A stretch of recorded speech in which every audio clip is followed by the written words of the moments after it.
Perguntas e respostas do Reasonable Faith Podcast, de 18 de setembro de 2012, de William Lane Craig. Pergunta 1. Caro Dr. Craig, adoro seu trabalho. Estou lutando com uma pergunta há alguns meses. Em seus livros Reasonable Faith e On Guard, você relata como as tentativas de explicar a realidade dos valores morais por meio de como eles vieram a ser conhecidos, isto é, que a seleção natural fez isso, comete a falácia genética.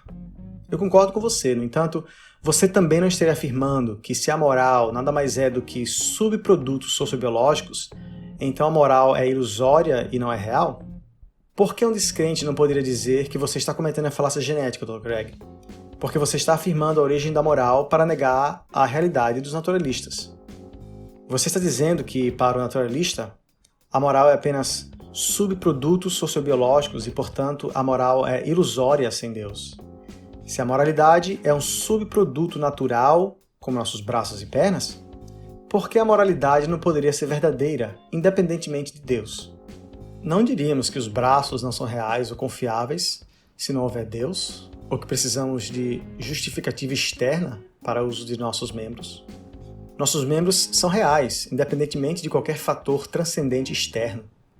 Se eu deturpei sua posição em relação à moral, por favor me avise para que eu possa usar o argumento moral com mais confiança. Obrigado e que Deus te abençoe em seu trabalho. Resposta do Dr. Craig.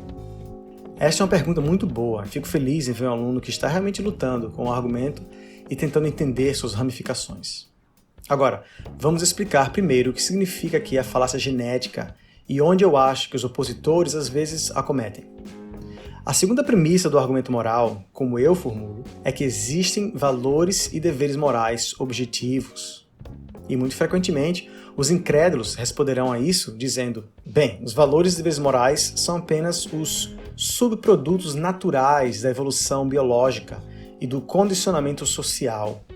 Eles estão enraizados em nós pela evolução e treinamento social e parental. Mas eles não são realmente objetivamente verdadeiros. E eu argumento que isso comete a falácia genética. Qual é a falácia genética? É tentar invalidar um ponto de vista, mostrando como esse ponto de vista se originou, como ele veio a ser. Por exemplo, alguém pode dizer: você acredita que a democracia é a melhor forma de governo só porque você nasceu nos Estados Unidos. E, portanto, sua crença é inválida, ou injustificada, ou falsa. Isso seria cometer a falácia genética. Mesmo que fosse verdade que a razão pela qual eu acho que a democracia é a melhor forma de governo é porque fui criado nos Estados Unidos, isso não significa que minha crença seja falsa. Você não pode falsificar ou invalidar uma posição mostrando como uma pessoa passou a acreditar nessa posição. Da mesma forma que você não pode invalidar a objetividade dos valores e deveres morais simplesmente mostrando como nossas crenças morais se originaram. Agora, a questão é, então, não estou fazendo exatamente a mesma coisa na primeira premissa que afirma que se Deus não existe, então valores e deveres morais objetivos não existem? Não estou cometendo a falácia genética ao dizer, bem, os valores morais se originam através da evolução biológica e do condicionamento social, portanto não são objetivos? Espero que a resposta seja claramente não. Esse não é o argumento. O argumento é que, se Deus não existe, não há fundamento para valores morais objetivos. Se você tirar Deus de sua ontologia, então me parece que você tira todo tipo de fundamento transcendente para valores e deveres morais objetivos. E assim, na ausência de Deus, os valores e deveres morais tornam-se apenas desdobramentos sociobiológicos. Não é que você deduza a não objetividade de valores e deveres morais a partir desses processos sociobiológicos.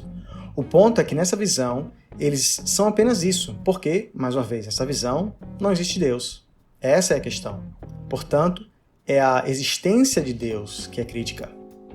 Agora, ele diz: mas por que o incrédulo não poderia dizer que, embora os valores e deveres morais se originem através da influência da evolução e do condicionamento social, ainda assim eles são objetivos? Bem, eu respondo a isso em meus argumentos. Veja o que eu digo em Reasonable Faith ou On Guard. Eu lido, por exemplo, com o platonismo moral ateísta, que tenta fundamentar valores e deveres morais objetivos em algum tipo de reino platônico abstrato que diz que verdade, justiça e bondade, lealdade e misericórdia existem apenas como objetos abstratos. E ofereço uma crítica em 3 frentes de por que isso não é uma base suficiente para valores e deveres morais objetivos. Discuto também a alternativa do humanismo teimoso, como eu chamo, onde o humanista simplesmente para com os seres humanos e diz: os seres humanos são a fonte e o fundamento de valores morais absolutos e objetivos. E defendo que o humanismo teimoso é uma teoria moral insatisfatória, porque escolher seres humanos como ponto de parada é, primeiramente, prematuro e, em segundo lugar, arbitrário.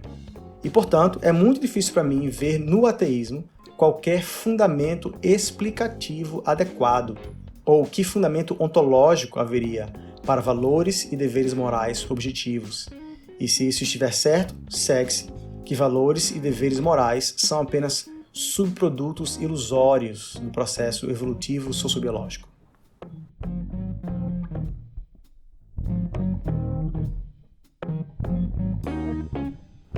Pergunta 2. Dr. Craig, um amigo e eu estávamos recentemente tendo uma discussão sobre namoro e como um casal não casado deve se comportar como cristão. Há muitas questões interessantes levantadas que ainda estão pesando em minha mente, mas só vou perguntar uma delas. Quais são as restrições apropriadas à interação física de um casal? Eu sinto que algumas restrições são óbvias, como não fazer sexo antes do casamento, e outras parecem apropriadas, como ter moderação com demonstração de afeto, como beijos, tipos de restrições que eu espero de casais jovens da minha idade.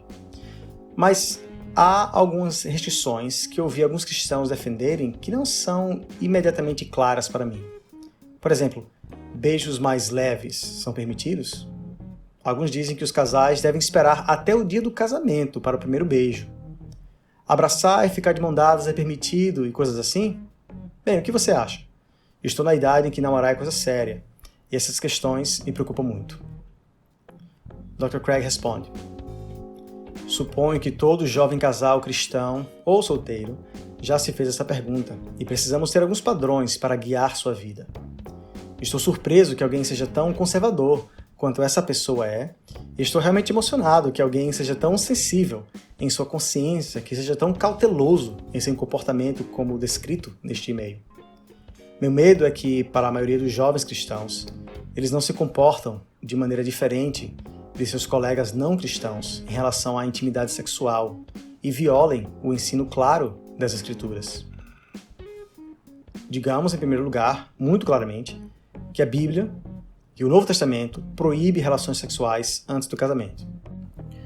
Paulo, em sua carta aos Coríntios, 1 Coríntios 7, 8, ao dar conselhos aos solteiros, diz que se você não pode manter sua noiva como virgem, se suas paixões são fortes, diz ele, então que se casem. 1 Coríntios 7, 8. Digo, porém, aos solteiros e às viúvas, é bom que permaneçam como eu, mas, se não conseguem controlar-se, devem casar-se, pois é melhor casar-se do que ficar ardendo de desejo. Não há pecado nisso, mas seria pecado que casais solteiros tivessem relações sexuais. Então, se há ouvintes que são cristãos e estão engajados nesse tipo de atividade, eles precisam parar imediatamente, porque estão fora da vontade de Deus e estão desrespeitando os mandamentos de Deus, e, portanto, não estão sob a guarda de sua proteção. E acho que, em um contexto judaico, um judeu do primeiro século teria entendido claramente outras formas de intimidade sexual que simulam a relação sexual, que também estariam sob essa proibição. Na verdade, há uma passagem muito interessante, acho que está em Ezequiel, onde Deus descreve as imoralidades de certos grupos de pessoas, e a maneira como ele faz isso é descrevendo-os como permitindo que seus seios virgens sejam manuseados e acariciados. Ezequiel 23, 2. Filho do homem, existiam 2 mulheres, filhas da mesma mãe. Elas se tornaram prostitutas no Egito, envolvendo-se na prostituição desde a juventude. Naquela terra, os seus peitos foram acariciados e os seus seios virgens foram afagados. É realmente comparar sua rebelião contra Deus, sua injustiça, que era detestável para Deus, com carícias pesadas, como acariciar seios. Então isso seria, novamente, algo que estaria claramente dentro do contexto da imoralidade sexual que a Bíblia está proibindo. E então eu acho que ele está certo em dizer que esse tipo de abraço pesado e carícias e assim por diante também seriam proscritos ou proibidos pelos mandamentos bíblicos contra a imoralidade sexual. Mas eu não vejo nenhuma base nas Escrituras para dizer que você não pode beijar, que você não pode dar as mãos, você não pode se aconchegar um no outro, contanto que você tenha a restrição de não ir mais longe. A dificuldade é ter essa contenção e não ir mais longe. Esse é o verdadeiro problema, obviamente, que os jovens casais enfrentam. E assim pode ser que um jovem casal, porque eles querem se manter puros, se afastem até mesmo dessas formas de comportamento permissíveis, apenas para que eles não entrem naquela ladeira escorregadia que levará a algo que seria verdadeiramente inapropriado. E eu tenho um enorme respeito por casais que podem exercer esse tipo de autocontrole.